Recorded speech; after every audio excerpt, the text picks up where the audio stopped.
पितृपक्ष मेला गया बिहार। इतिहास और संस्कृति ने हमेशा हमारे जीवन में एक बहुत ही महत्वपूर्ण योगदान दिया है और उसमें पितृपक्ष की महत्ता सबसे अधिक है।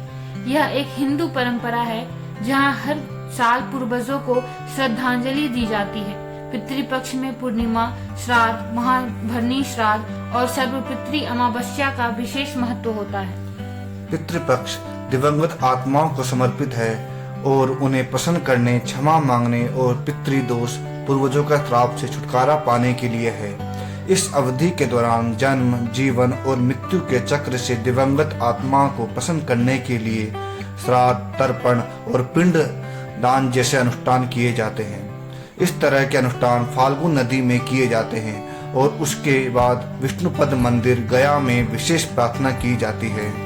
ऐसा माना जाता है कि पितृपक्ष के दौरान मांसाहारी भोजन का सेवन सख्त वर्जित है। बिहार के तीर्थ स्थल गया में 28 सितंबर से 14 अक्टूबर के बीच पितृपक्ष मेला शुरू हो गया है। माना जाता है कि पितृपक्ष में पितर स्वयं गयाजी चले आते हैं। पुत्र के आने के पूर्व ही पितर गयाजी तीर्थ आकर इंतजार करते हैं। पितृपक्ष में श्राद्ध और तर्पण करने से पितर प्रसन्न होते हैं और अपना आशीर्वाद देते हैं।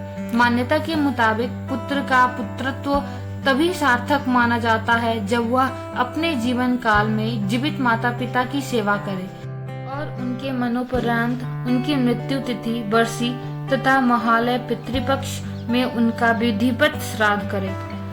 भगवान विष्णु स्वयं पितृ देव के रूप में निवास करते हैं। गया में श्राद्ध और तर्पण विधि करने से कुछ शेष नहीं रह जाता और व्यक्ति पितृ ऋण से मुक्त हो जाता है। गया में फाल्गु नदी के तट पर भगवान राम और सीता ने भी राजा दशरथ की आत्मा की शांति के लिए श्राद्ध कर्म किया था।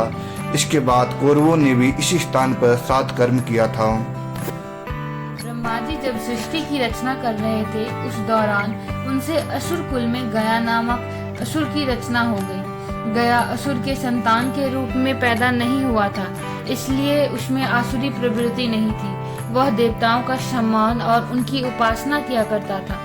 गयासुर को उसकी तपस्या के कारण वरदान मिला था कि जो भी उसे देखेगा या उसका स्पर्श करेगा उसे यमलोक नहीं जाना पड़ेगा। ऐसा व्यक्ति सीधे विष्णु लोक जाएगा। इस वरदान के कारण यमलोक सूना होने लगा। इससे परेशान होकर यमराज ने जब ब्रह्मा, विष्णु और शिव जी से यह कहा कि गयासुर के कारण अब पापी व्यक्ति भी वैकुंठ जाने लगा है, इसलिए कोई उपाय कीजिए।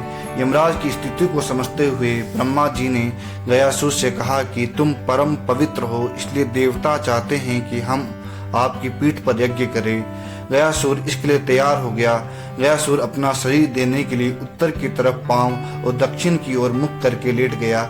मान्यता है कि उसका शरीर 5 कोष में फैला हुआ था, इसलिए उस 5 कोष के भूखंड का नाम गया पड़ गया। गयासुर के पीठ पर सभी देवता और गदा धारण कर विष्णु स्थित हो गए। गयासुर के शरीर को स्थिर करने के लिए इसकी पीठ पर एक बड़ा सा शिला भी रखा गया। यह शिला आज प्रेत शिला कहलाता है। गयासुर के इस समर्पण से विष्णु भगवान ने वरदान दिया कि अब से यह स्थान जहां तुम्हारे शरीर पर यज्ञ हुआ है वह गया के नाम से जाना जाएगा। यहाँ पर पिंडदान और श्राद्ध करने वाले को पुण्य और पिंडदान करने वाले को मुक्ति मिल जाएगी। यहाँ आकर आत्मा को भटकना नहीं पड़ेगा।